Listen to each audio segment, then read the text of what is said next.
साल की एक बिजनेसमैन की लड़की अपने फादर के साथ बिजनेस ट्रिप पे जाती है और वहाँ पर कॉर्पोरेट वर्ल्ड की गंदी हकीकत को देख के और अपने फादर की सच्चाई जान के वो हैरान हो जाती हैं। मूवी की शुरुआत में हम देखते हैं कि 16 साल की एक लड़की ली अपने फादर के साथ बिजनेस ट्रिप पे आई हैं। ली के फादर एक मल्टीनेशनल कंपनी के सीईओ हैं। आज उनको एक बहुत बड़ी डील मिलने वाली है। वो अपने फादर से पूछती हैं कि क्या कर रहे हो डैड। तो डैड बताते हैं कि वो आज उस डील को पाने के लिए सेल्स पिच की तैयारी कर रहे हैं। ली कहती हैं कि क्या मैं भी चलूं आपकी कॉर्पोरेट मीटिंग में, मैं वहाँ पे काफी डिसिप्लिन और स्ट्रिक्ट रहूंगी। उसके डैड कहते हैं कि मैं जानता हूँ तुम यहीं पे रहो। तो ली कहती हैं कि नहीं, मैं तो किसी ड्रग डीलर के साथ में भाग जाऊंगी, आपको अच्छा लगेगा क्या। तो ली के फादर कहते हैं कि ऐसा मजाक मत करो। ली के फादर कहते हैं कि मैं कैसा लग रहा हूँ। तो ली कहती है कि आप बहुत अच्छे लग रहे हो, और वो उठकर अपने डैड की शर्ट को थोड़ा ठीक करती हैं और कहती हैं कि अब सही लग रहे हो।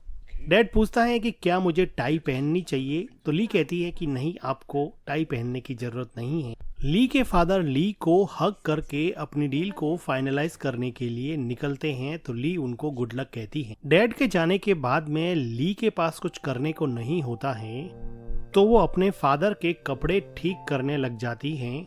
ली थोड़ा रेस्ट करने के बाद में शॉवर लेती हैं और कंफर्टेबल क्लोथ्स में होटल में फ्रीली रोम करने जाती है।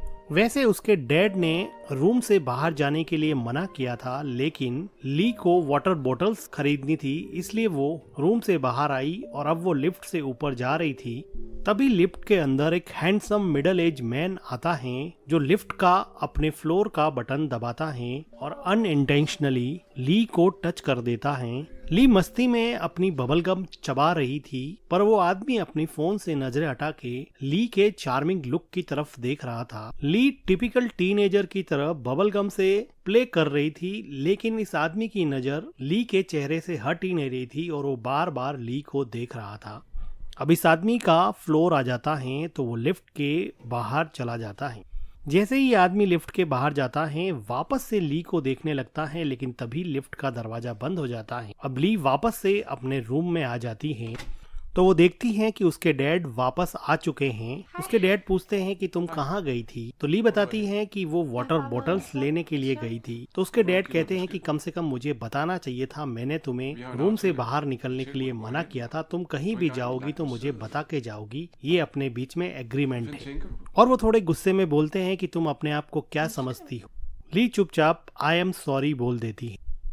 ली के फादर का गुस्सा शांत होता है, तो वो ली को अपने पास बुलाते हैं और उसको हग करते हैं और कहते हैं कि मुझे तुम्हारी बहुत चिंता होती है, इसलिए ये सब मैं तुम्हें बोलता रहता हूँ। तुम्हारे अलावा मेरा इस दुनिया में कोई भी नहीं है। ली भी इस बात को समझती है। ली के फादर बताते हैं कि होटल मैनेजमेंट ने डिनर रखा है, हम दोनों को तैयार होके कॉर्पोरेट डिनर के लिए निकलना चाहिए, नहीं तो लेट हो जाएंगे। वो कहते हैं कि तुम चेंज कर लो।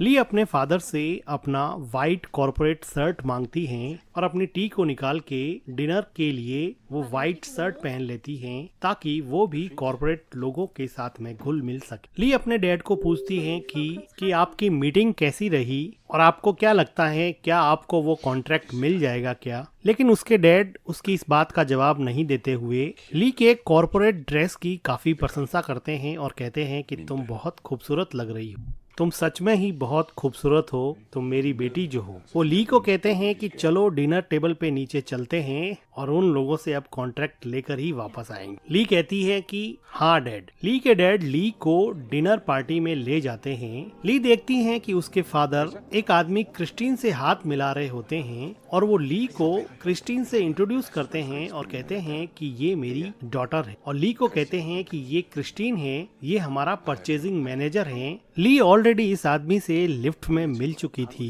ली के फादर क्रिस्टीन को कहते हैं कि 1 मिनट है क्या तुम्हारे पास, मुझे तुमसे बात करनी है। ली के फादर ली को किस करते हुए वहाँ से जाने लगते हैं, तो ली कहती है कि कॉन्ट्रैक्ट लेके ही आना। डैड के जाने के बाद में ली डिनर पार्टी में दूसरे लोगों से हेलो हाय करती हैं, तो वो देखती हैं कि उसके फादर एक कोने में जाके परचेजिंग मैनेजर क्रिस्टीन से बात कर रहे होते हैं और ऐसा लग रहा था कि उनके बीच में कोई आर्ग्यूमेंट हो रहा है। ये सब ली को बड़ा अजीब लगता है, तो वो अपने फादर के पास आती हैं, क्योंकि इस कॉन्वर्जेशन के बाद में ली के फादर काफी सैड हो गए थे, तो ली अपने डैड के पास आकर पूछती हैं कि क्या हुआ डैड, क्या मैं आपकी कोई हेल्प कर सकती हूँ क्या? तो वो कहते हैं कि तुम क्या हेल्प कर सकती हो? ली के डैड सार्केस्टिकली कहते हैं कि क्या तुम मुझे वो कॉन्ट्रैक्ट दिला सकती हो क्या? अगर दिला सकती हो तो दिला दो, और वो वहाँ से चले जाते हैं। सबके सामने डांटने की वजह से ली अब रोने लग जाती हैं और रोते रोते होटल के टेरेस पे पहुंचती हैं, जहां पर वो देखती हैं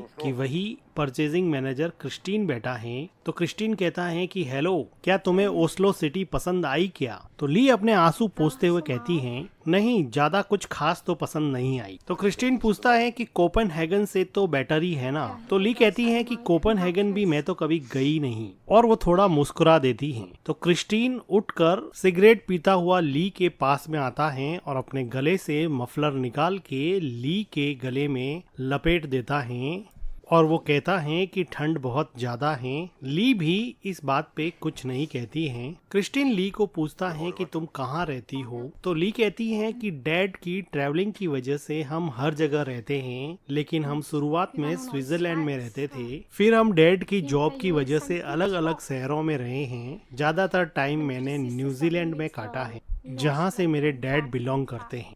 क्रिस्टीन कहता है कि हमेशा ट्रेवल करती हो, लोनली फील नहीं होता है क्या तुम? ली थोड़ा सोच के कहती है कि नहीं। वो कहती है कि ट्रेवलिंग की वजह से अलग अलग इंटरेस्टिंग लोगों से मिलते हैं, इसलिए लोनली तो फील नहीं होता। क्रिस्टीन को ली का ये जवाब काफी पसंद आया। क्रिस्टीन ही वो आदमी था जो ली के फादर को ये डील दे सकता था, क्योंकि वो ही दूसरी कंपनी के साइड से परचेजिंग मैनेजर था जो उसके फादर को कॉन्ट्रैक्ट दे सकता था। ली अपने गले से क्रिस्टीन का मफलर हटाती है और उसको देते हुए कहती हैं कि अब मुझे जाना चाहिए, मेरे फादर मुझे ढूंढ रहे हों, और ली वहां से चली जाती हैं। अब देखते हैं कि यहाँ पे कॉर्पोरेट मीटिंग चल रही होती है, जिसमें ली के फादर परचेजिंग मैनेजर क्रिस्टीन से कहते हैं कि डील उसको दे दो, वो एक बेहतर क्वालिटी की कारपेट कम प्राइस में देने को तैयार है। लेकिन क्रिस्टीन ये कहता है कि तुम्हें प्राइस थोड़ा लो करना पड़ेगा, तभी जाके मैं तुम्हें ये कॉन्ट्रैक्ट दे सकता हूँ। ली के फादर के एक्सप्लेनेशन में क्रिस्टीन का कुछ ज्यादा ध्यान नहीं होता है और वो बार बार ली की तरफ ही दिखता है। ली मीटिंग में बैठी बैठी अपने हैंड बैंड से खेल रही होती है, लेकिन वो इस मीटिंग में बैठी बैठी काफी नर्वस हो रही थी, क्योंकि उसके पास में क्रिस्टीन बैठा था और क्रिस्टीन के इरादे कुछ ठीक नहीं लग रहे थे। क्रिस्टीन अपना हाथ ली के पास लाता है और उसको इनएप्रोप्रिएटली टच करने की कोशिश करता है। सरप्राइजिंगली ली भी इस चीज को रजिस्ट नहीं कर पा रही थी, लेकिन ली को ये सब थोड़ा वियर्ड लगा, तो वो अपने पैर को हटाकर क्रिस्टीन की तरफ देखते हुए पानी का ग्लास पीती है। ली के फादर ये सब देख के हल्का सा मुस्कुरा देते हैं। ली को ये बात कुछ समझ में नहीं आती। कॉर्पोरेट मीटिंग के बाद में ली अपने फादर के साथ होटल के बाहर जाती। होटल के बाहर ली अपने फादर से पूछती हैं कि क्रिस्टीन थोड़ा वियर्ड है ना, क्या आपको ऐसा नहीं लगता है? उसके फादर कहते हैं कि वियर्ड कैसे है बताओ। उसके फादर कहते हैं कि कॉर्पोरेट के लोग ऐसे ही फ्रैंक होते हैं, वो बहुत जल्दी लोगों से दोस्ती कर लेते हैं। वो ली को फिर से अपने साथ होटल में ले जाने वाले होते हैं, तो ली कहती हैं कि मैं होटल रूम में चली जाती हूँ, लेकिन उसके डैड उसकी मर्जी के बिना उसको वापस वहाँ पर ले जाते हैं।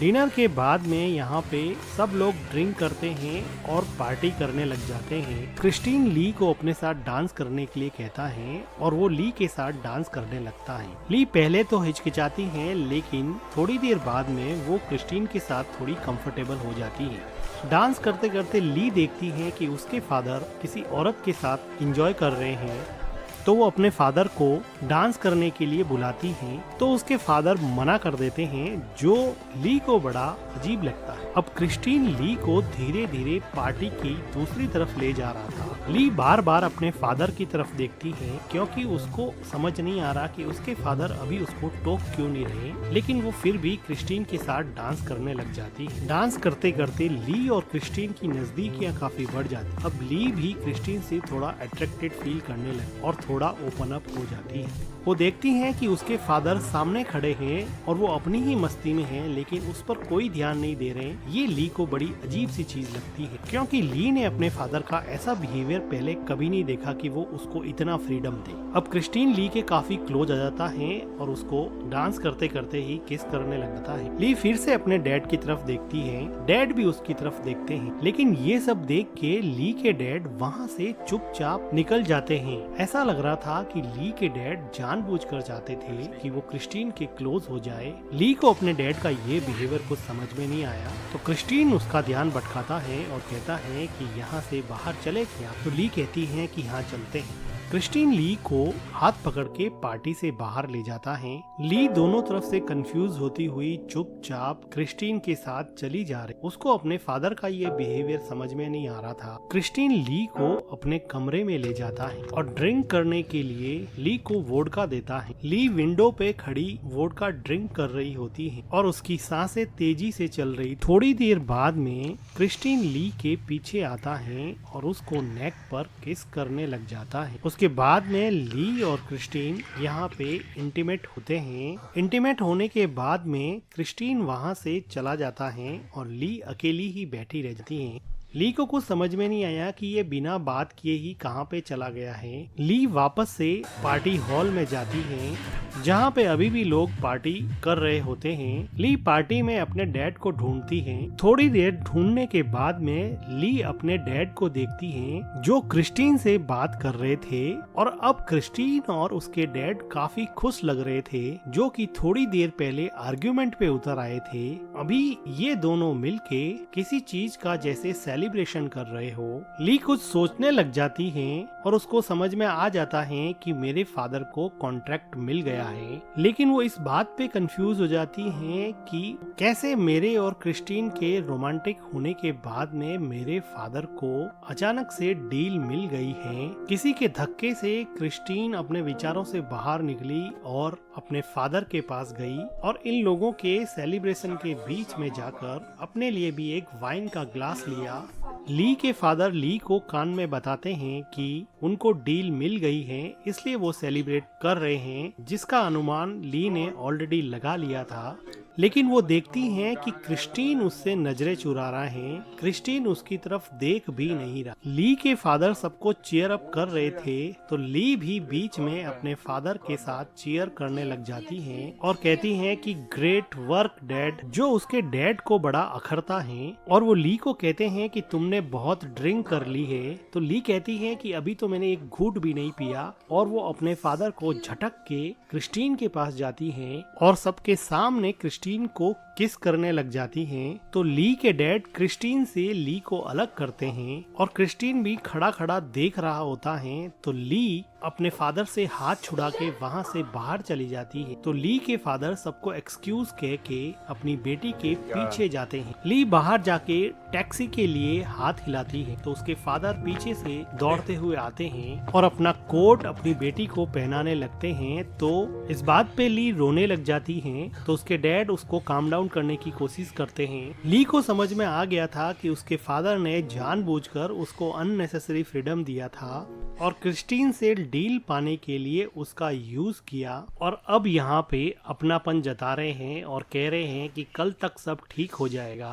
क्रिस्टीन ने भी उसका अननेसेसरी फायदा उठाया। इंटीमेट होने के बाद में क्रिस्टीन उससे बात भी नहीं कर रहा था। ऐसा लग रहा था कि जैसे वो सिर्फ उसके साथ फिजिकल ही होना चाहता था, जबकि ली पूरी तरह से इमोशनली इन्वॉल्व हो गई। उसको बहुत बुरी तरह से हर्ट हुआ कि फादर उसको कंसोल करके हग करते हैं, लेकिन ली अपने फादर से दूर हट जाती हैं, क्योंकि अब फादर और डॉटर के बीच का ट्रस्ट ब्रेक हो गया था। तो ली के फादर कहते हैं कि तुम्हारे अलावा मेरी जिंदगी में कोई भी नहीं है, प्लीज तुम रुक जाओ।